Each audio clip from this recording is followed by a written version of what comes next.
Хадисе о намазе. Посланник Аллаха, да благословит его Аллах и да приветствует, сказал: важнейшим делом в исламе и опорой является намаз Ахмад. Знайте, что самым лучшим из ваших деяний является намаз Ахмад.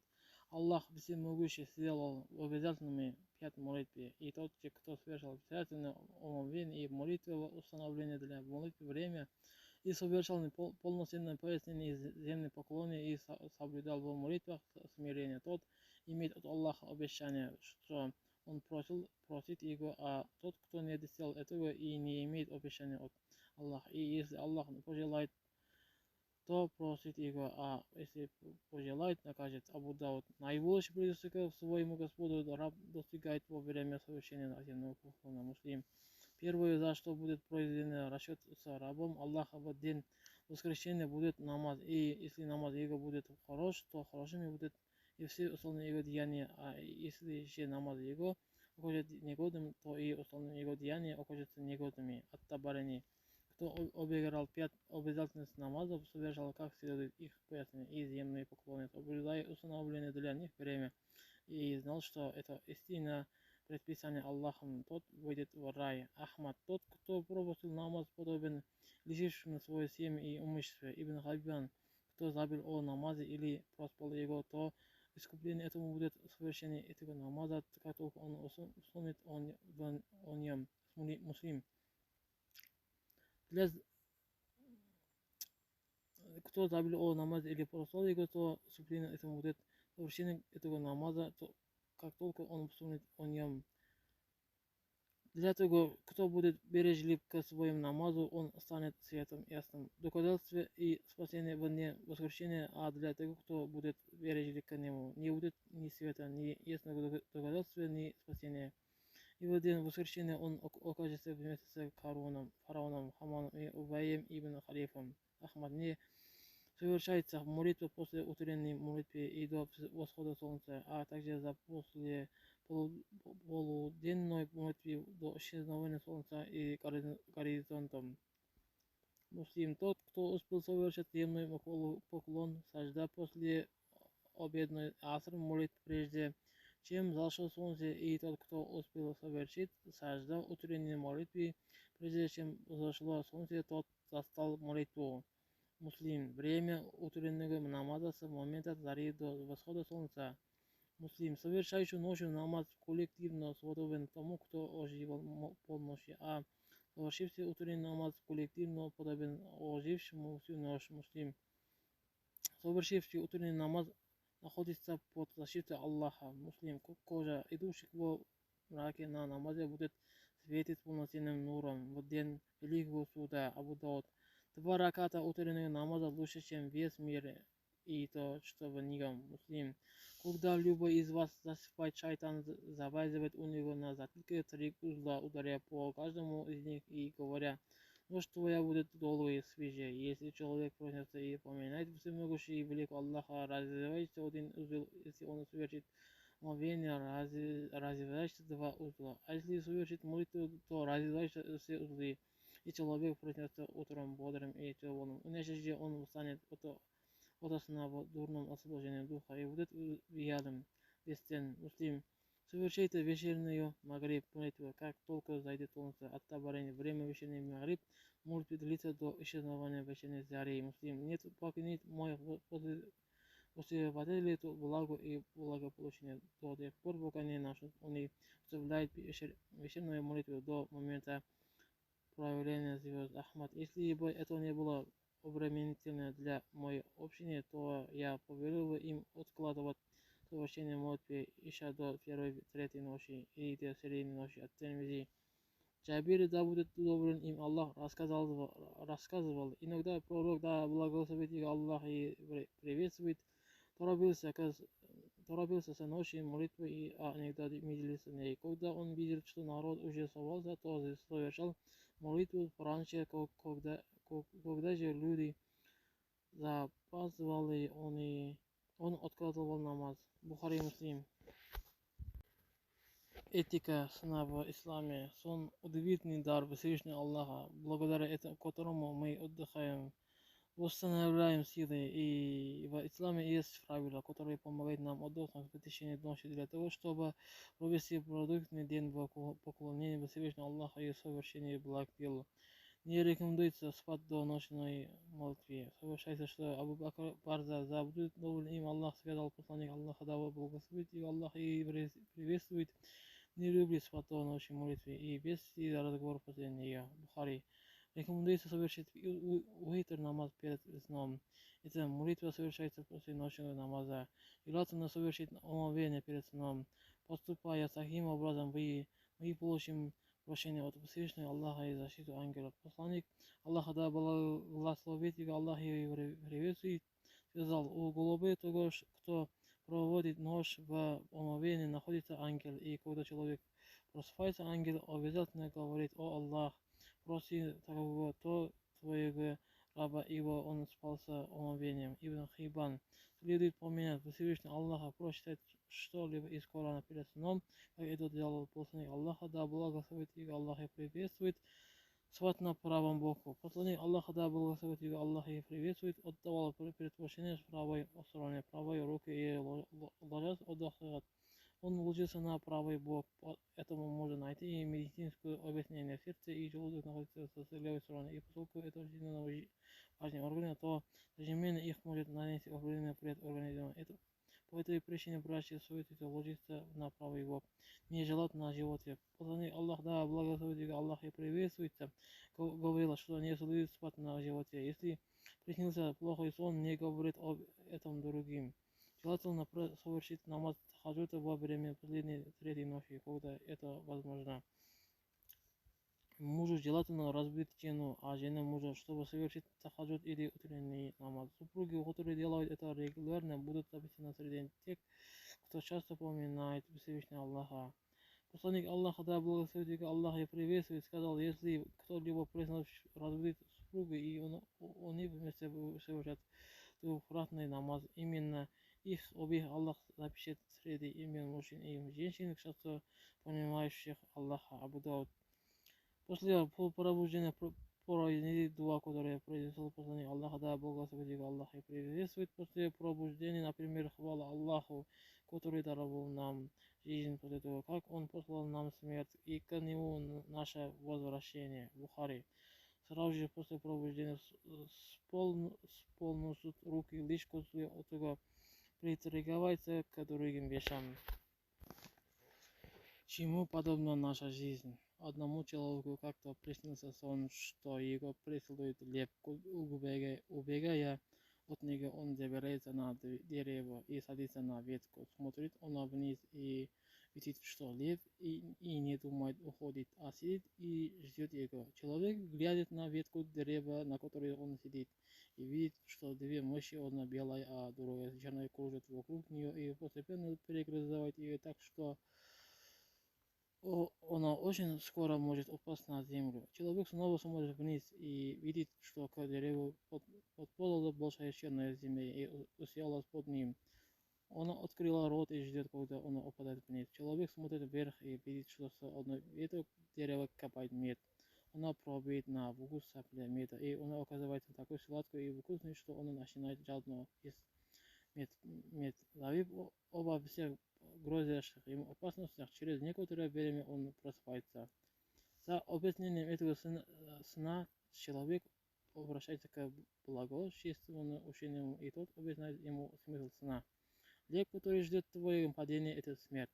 Она всегда с нами и ждет своего часа. Две мощи, черная и белая, это время. День и ночь они проходят один за другим и приближаются нас к смерти. Большая черная змея, это могилья, она ждет, когда мы окажемся в ней. А мед, который копался в ветке, это сладость нашего земного мира. Мы и так поглощены удовольствием земной жизни, что забываем о быстротекущем времени и о ждущей нас могиле и смерти. Так что не забывай о них, пока не стало слишком поздно. Каждому воздастся по заслугам. Говорят, что по дворце Харун ар-Рашида в Багдаде было много разнообразных разноцветных цветов. Со всех сторон мира сюда завозилось семена самых прекрасных цветов. Но один из светов халифа любил больше других. Как только раскрылась его лепестки, садовник приносил его Харуну.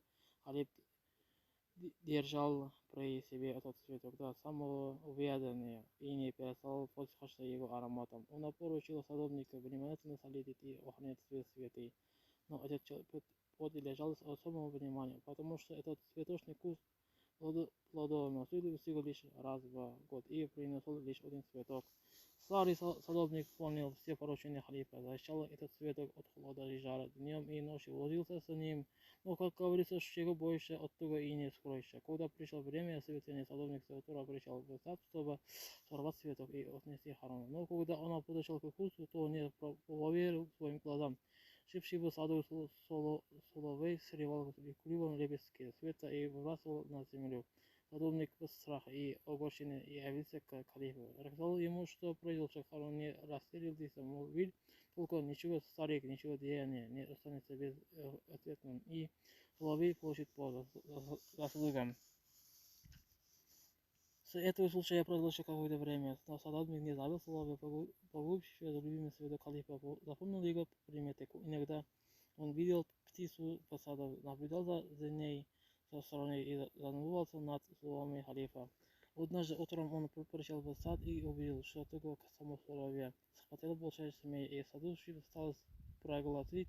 Как только садовник увидел это, тут же явился до дворец халифа и рассказал ему об увиденном. Халиф опять его услышал и ответился прежним хладнокровием. Это так не останется. Каждый получит по заслугам, и змея тоже. Задумался садовник, он решил испытать и это слово халифа. Он пометил то место, где змея убила соловья. С тех пор стал чаще приходить к этому месту. Садовник надеялся, что где-нибудь поблизости будет находиться и змеиное гнездо. Его предположение оказалось верным. Спустя какое-то время садовник увидел змею на том же самом месте, но в этот раз он не описал случай из змею. Увидевшую соловья украшение сада убил одним взмахом лопатки. Садовник не забыл донести до халифа и этот случай. Харун опять его выслушал и затем спокойно молвил: «И за твой поступок воздаться по заслугам. Не забывай, что это ничье деяние не останется без ответным». Садовник в глубокой задумчивости вышел из дворца, его объял страх. Слово халифа его всерьез обеспокоило. Прошло несколько месяцев, один из придворных аристократов решил устроить одного из своих родственников садовников во дворец, но для этого следовало устранить дворецкого халифа. Харун ар-Рашид позвал его и сообщил, что он им говорит. Затем он позвал слуг и приказал увидеть его в темницу. Когда слуги схватили за руки садовника и поволокли в темницу, садовник в последний момент повернулся к халифу и, забыв свои слова, оказался верными. И соловей, и змея, и я получили по заслугам. Так что ты жди свое участие, тебе тоже воздастся по заслугам за твое деяние. Халифа словно облили кипятком. Он подал знак слугам, что они отпустили старика. Затем он помирился с садовником и вернул его на прежнее место работы. А придворного, который оклеветал садовника, халиф наказал. 7 вещей, которые ты не услышишь от жены мусульманки. Первое. Прежде всего ей нужна ваша любовь. Когда жена проявляет по отношению к мужу меньше уважения, она в свою очередь указывает ей меньше любви. А когда муж показывает жене меньше любви, а она в ответ проявляет к нему меньше уважения. И этот порочный круг повторяется, остановить его, пока он слишком завертелся. Покажите жене, как вы ее любите. Именно этого она хочет. Любите ее в зависимости от ее недостатки и причуд. Второе. Ей скучно. Каждый день одно и то же. Неделя за неделей. Но дело не только в скуке, а и в усталости. Ей необходимо справляться с детьми и заниматься домашними делами, а потом угрожать тебе. Только одна мысль о всех этих постоянных заботах заставляет меня чувствовать непреодолимое желание спрятаться под одеяло. Представьте себе, а именно так чувствует себя обычная домохозяйка. А давайте не забывать и о том, что сегодня многие мусульмане должны справляться с домашними заботами, работая полный рабочий день. Поэтому, братья, я заклинаю вас, дайте почувствовать своим женам себя особенными. Устраивайте это для них отдых, пригласите жену на прогулку или в ресторан. Удивите ее, принеся дома ее любимый десерт. Делайте что-то время от времени, чтобы оборот монотонный. Третье, она хочет слышать комплимент. Цените ее, каждый это нужно. Никто не хочет, чтобы работа, которую она делает, была не замечена или принималась как данность. Ваша жена не обязана готовить и убираться за вами, но она делает это, и она делает это, кроме всех других вещей, работы или учебы, забота о детях, усилий, направленных на то, чтобы быть хорошей мусульманкой. Покажите своей жене, что вы цените это, и благодарны ей за то, что она делает вас и вашей семьи. Просто спасибо будет отличным началом. Четвертый. Она ужасно ревнива. Будьте очень осторожны, говоря жене о других женщинах. Никогда не сравнивайте жену с другой женщиной. Не сравнивайте жену с вашей мамой. Не сравнивайте ее с какой-либо телевизором.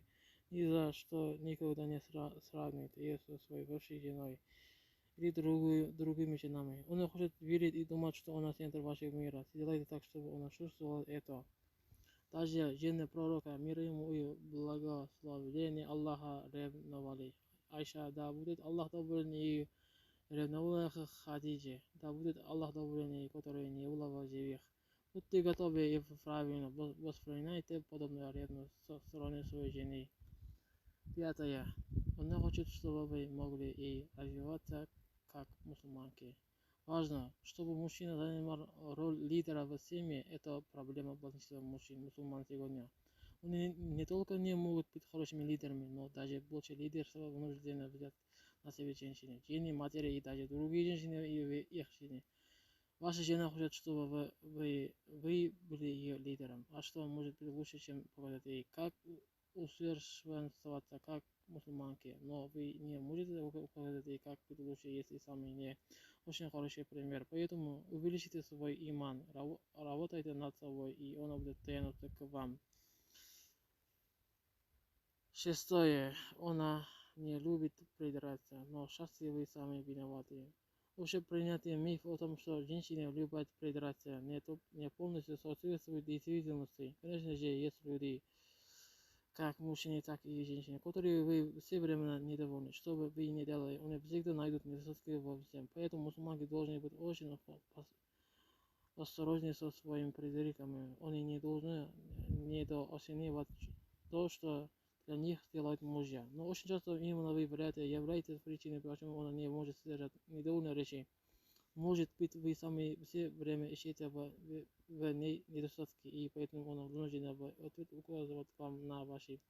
А может быть, вы недостаточно работаете, и он вынужден сам зарабатывать, чтобы восполнить недостаточные. Работайте над собой, и у нее будет меньше причин для придирок. 7. Больше всего он хочет стабильных, счастливых отношений с тобой. Женщины не выходят замуж только потому, что они думают, что это будет классно. Они выходят замуж потому, что они хотят создать счастливую семью, и они верят, что вы сможете дать ей это.